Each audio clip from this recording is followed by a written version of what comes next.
இந்த வீடியோவில் நாம் பார்க்க போகிறது 6 வகையான தோசை ரெசிபி தான் பார்க்க போகிறோங்க. இந்த தோசை எல்லாமே வந்து ரொம்ப ஹெல்தியான தோசை ரெசிபி. இந்த வீடியோஸ் எல்லாமே வந்து 1 நிமிஷத்துக்கு தான் இருக்குங்க. இது எல்லாமே ஷார்ட்ஸ் வீடியோ. ஃபர்ஸ்ட் ரெசிபி பன் தோசை. இந்த தோசை பார்த்திங்கன்னா இன்ஸ்டண்ட்டாக செய்யக்கூடிய தோசை. இட்லி மாவு இல்லாத டைமில் இது செஞ்சு பாருங்கள். வெளியே நல்லா கிறிஸ்பியாக உள்ளே நல்லா சாஃப்டாக டேஸ்ட் வந்து ரொம்ப சூப்பராக இருக்குங்க. இந்த இன்ஸ்டன்ட் பன் தோசை செய்கிறதுக்கு முதல்ல 1 கப்பு ரவை வந்து மிக்ஸி ஜாரில் சேர்த்து நல்லா வந்து நைஸாக அரைச்சி ஒரு மிக்சிங் பவுலில் மாற்றிக்கோங்க. இதில் 2 டேபிள் ஸ்பூன் அரிசி மாவும் 1/4 கப்பு தயிர் சேர்த்து தேவையான அளவு உப்பு சேர்த்து வச்சுருங்க. இது இருக்கட்டும். கடாயில் 2 டேபிள் ஸ்பூன் அளவுக்கு எண்ணெய் சேர்த்துக்கோங்க. இதில் கடுகு, உளுத்தம்பருப்பு, கடலைப்பருப்பு, காஞ்சி மிளகா, கருவேப்பிலை சேர்த்துக்கோங்க. இதுலேயே வந்து வெங்காயம் சேர்த்துக்கோங்க. இஞ்சி, பச்சை மிளகா, கொத்தமல்லி சேர்த்து நல்லா வந்து வதக்கி ஸ்டவ் ஆஃப் பண்ணிக்கோங்க. மாவு நல்லா மிக்ஸ் பண்ணிக்கோங்க. இட்லி மாவு பதத்துக்கு நல்லா வந்து மிக்ஸ் பண்ணிவிட்டு சூடு ஆறுனதுக்கப்புறம் நாம் வறுத்து வச்சு வெங்காயம் சேர்த்து நல்லா வந்து மிக்ஸ் பண்ணி க்ளோஸ் பண்ணிவிடுங்க. ஒரு 10 நிமிஷம் இருக்கட்டும். தோசை ஊற்றும் போது இதில் கொஞ்சமாக ஆப்ப சோடா சேர்த்து நல்லா வந்து மிக்ஸ் பண்ணிக்கோங்க. தோசை ஊற்றுறதுக்கு இந்த மாதிரி குழியாக இருக்கிற மாதிரி கடாய் எடுத்துக்கோங்க. இதில் 1 டேபிள் ஸ்பூன் அளவுக்கு எண்ணெய் ஊற்றிக்கோங்க. சூடானதுக்கப்புறம் மாவு சேர்த்துட்டு க்ளோஸ் பண்ணிவிடுங்க. மீடியம் ஃப்ளேம்லேயே வந்து குக் ஆகணுங்க. ஒரு சைடு வெந்ததுக்கப்புறம் இன்னொரு சைடு திருப்பி போட்டு மறுபடியும் கொஞ்சமாக எண்ணெய் ஊற்றி மறுபடியும் க்ளோஸ் பண்ணி எடுத்துருங்க. வெளியே நல்லா கிறிஸ்பியாக உள்ளே நல்லா சாஃப்டாக டேஸ்ட் வந்து ரொம்ப நல்லா இருக்குங்க.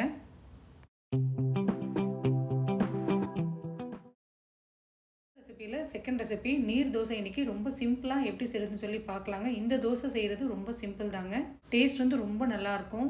1/2 கப் அரிசி வந்து நான் சேர்த்துருக்கேங்க. நல்லா வாஷ் பண்ணி ஒரு 5 மணி நேரம் ஊற வச்சுக்கோங்க. ஊறினதுக்கப்புறம் மிக்ஸி ஜாரில் சேர்த்துட்டு 1/2 கப் அரிசிக்கு 1/2 கப் வந்து தேங்காவை சேர்த்துக்கோங்க. நல்லா இந்த மாதிரி நைஸாக அரைச்சிக்கோங்க. அரைச்ச மாவு மிக்சிங் பவுலுக்கு மாற்றிக்கோங்க. இதில் 1 லிட்டர் தண்ணி ஊற்றிக்கோங்க. தேவையான அளவு உப்பு சேர்த்து மாவு வந்து இந்த மாதிரி தண்ணியாக இருந்தால் தான் உங்களுக்கு தோசை வந்து பர்ஃபெக்டாக வருங்க. நல்ல சூடானதுக்கப்புறம் ரவை தோசை மாதிரி ஊற்றிக்கோங்க. தோசை மேலே லைட்டாக எண்ணெய் ஊற்றிக்கோங்க. இந்த தோசை வந்து கலர் சேஞ்ச் ஆகாது, வெள்ளையாக தான் இருக்குங்க. லைட்டாக இந்த மாதிரி நீங்கள் கையை வச்சு எடுத்து விட்டாவே தோசை வந்து பர்ஃபெக்டாக வந்துடும். இந்த தோசை வந்து நான் ஃபஸ்ட் டைம் தான் ட்ரை பண்ணேங்க. டேஸ்ட் வந்து ரொம்ப அட்டகாசமாக இருந்தது. இதே ஸ்டைலில் ஒரு வாட்டி ட்ரை பண்ணி பாருங்கள்.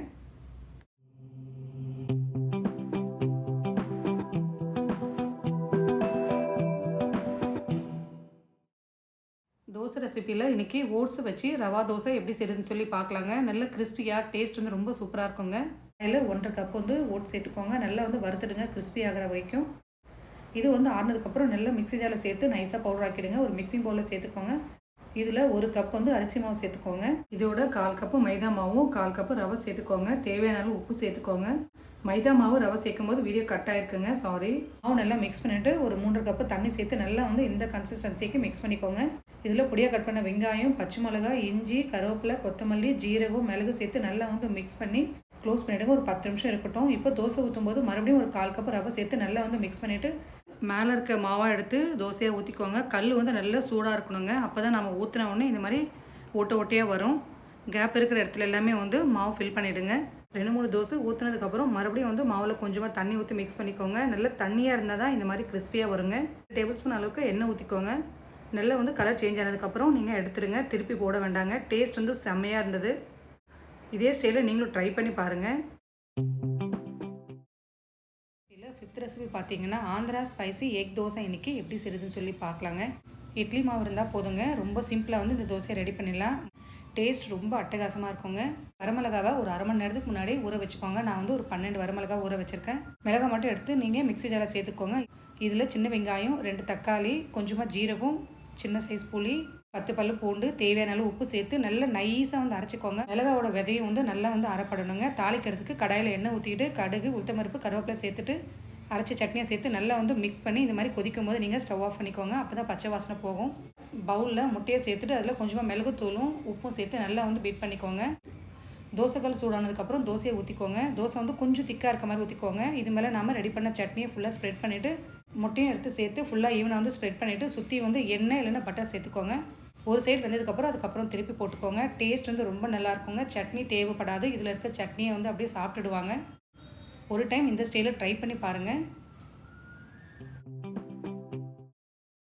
ரெசிப்பியில் 6th ரெசிபி பார்த்தீங்கன்னா பச்சை பயிர் முளைக்கட்டின தோசை இன்றைக்கி எப்படி செய்யுதுன்னு சொல்லி பார்க்கலாங்க. டேஸ்ட்டும் நல்லா இருக்குங்க. நல்ல ஹெல்தியான பிரேக்ஃபாஸ்ட் இது. முதல்ல வந்து பச்சை பயிரை முளைக்கட்டி மட்டும் ரெடி பண்ணிக்கோங்க. இதை வந்து ஒரு நாள் ஃபுல்லாக ஊற வச்சுட்டு மறுநாள் நீங்கள் துணியில் ஃபுல்லாக க்ளோஸ் பண்ணி வச்சிட்டிங்கன்னா மறுநாள் பார்த்தீங்கன்னா இந்த மாதிரி முளைக்கட்டி இருக்கும்.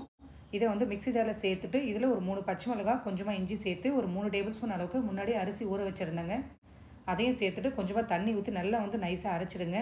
அரைச்சதை மிக்ஸி பவுலுக்கு மாற்றிக்கிட்டு மிக்ஸி ஜாரையும் வந்து கொஞ்சமாக அலசி தண்ணி சேர்த்துக்கோங்க. இதில் கொஞ்சமாக பெருங்காயத்தூளும் உப்பு சேர்த்து நல்லா வந்து மிக்ஸ் பண்ணிக்கோங்க. சூடாக இருக்க தோசைக்கல்ல மெலிசா வந்து தோசையை ஊற்றிக்கோங்க. பொடியாக கட் பண்ண வெங்காயம் சேர்த்துட்டு தோசை மேலே கொஞ்சமாக எண்ணெய் சேர்த்து கலர் சேஞ்ச் ஆனதுக்கப்புறம் திருப்பிக்கோங்க. ஃபஸ்ட் தோசை வந்து மெலிசாக தான் ஊற்றுனாங்க, அந்தளவு கரெக்டாக வரல. செகண்ட் தோசை வந்து கொஞ்சம் கனமாக ஊற்றுனாங்க. இது வந்து நல்லா பர்ஃபெக்டாக வந்தது. ஏன்னா இந்த மாவு வந்து ரொம்ப ரொம்ப சாஃப்டாக இருக்குங்க, அதனால் கொஞ்சம் திக்காக ஊற்றினா தான் கரெக்டாக வருது.